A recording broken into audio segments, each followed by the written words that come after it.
ನಗರದ ಸಬ್ urban police ಠಾಣೆ ವ್ಯಾಪ್ತಿಯಲ್ಲಿ ಪಿಸ್ತೂಲ್, ಮದ್ದುಗುಂಡುಗಳನ್ನು ಮಾರಾಟಕ್ಕೆ ಯತ್ನಿಸುತ್ತಿದ್ದ ಪ್ರಕರಣವೊಂದನ್ನು ಪತ್ತೆ ಹಚ್ಚಿರುವ ಪೊಲೀಸರು ಇಬ್ಬರು ಆರೋಪಿಗಳನ್ನು ಬಂಧಿಸಿದ್ದಾರೆ. ಈ ಬಗ್ಗೆ ಜಿಲ್ಲಾ ಪೊಲೀಸ್ ವರಿಷ್ಠಾಧಿಕಾರಿ ಕಚೇರಿ ಆವರಣದಲ್ಲಿ ಗುರುವಾರ ಸುದ್ದಿಗೋಷ್ಠಿಯಲ್ಲಿ ಮಾಹಿತಿ ನೀಡಿದ ಎಸ್ಪಿ ಪ್ರದೀಪ್ ಗುಂಟಿ, 5 ನಾಡಾ ಪಿಸ್ತೂಲ್, 5 ತಲ್ವಾರ್ ಸೇರಿದಂತೆ 6.73 ಲಕ್ಷ ರೂಪಾಯಿ ಮೌಲ್ಯದ ಶಸ್ತ್ರಾಸ್ತ್ರ ಹಾಗೂ 1 ದ್ವಿಚಕ್ರ ವಾಹನವನ್ನು ಬುಧವಾರ ವಶಕ್ಕೆ ಪಡೆಯಲಾಗಿದ್ದು, ಇಬ್ಬರನ್ನು ಬಂಧಿಸಲಾಗಿದೆ ಎಂದು ಹೇಳಿದರು. ಅಮನಜಿತ್ ಹಾಗೂ ವೆಂಕಟೇಶ್ ಬಂಧಿತ ಆರೋಪಿಗಳು. ಇವರು ಮಹಾರಾಷ್ಟ್ರದ ನಾಂದೇಡ್ ಜಿಲ್ಲೆಯಿಂದ ಶಸ್ತ್ರಾಸ್ತ್ರ ಖರೀದಿಸಿ ಮಾರಾಟ ಮಾಡುವ ಉದ್ದೇಶದಿಂದ ನಗರದ ಹೊರವಲಯದಲ್ಲಿ ನಿಂತಿದ್ದರು.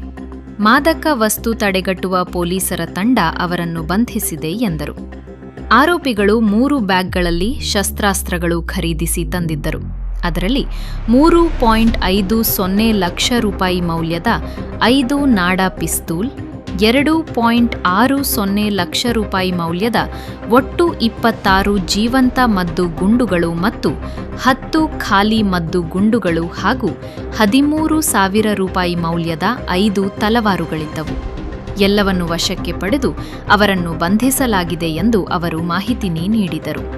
ಆರೋಪಿಗಳು ನಗರದಲ್ಲಿ ಸಣ್ಣದಾಗಿ ಹೋಟೆಲ್ ಉದ್ಯಮ ಮಾಡಿಕೊಂಡಿದ್ದಾರೆ.